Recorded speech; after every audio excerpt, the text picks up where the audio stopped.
this can create a little bit of negative effect to our December 18 is another potential rate cut. No, December 19 diyan po sa Pilipinas.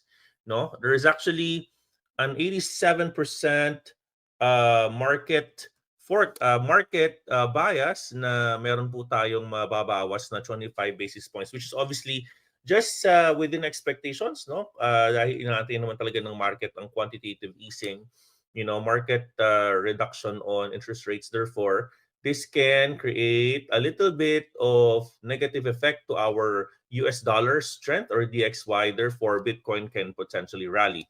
However, since December 18 is just a priced-in moment, mukhang tingin ko wala tayong gaano makikitang rally just because of FOMC. Ang nakikita kong potential rally starting December 22 is what you call the Santa Claus rally. Okay, so babantayan po natin yan. The Santa Claus rally normally happens on the last 9 days of the year.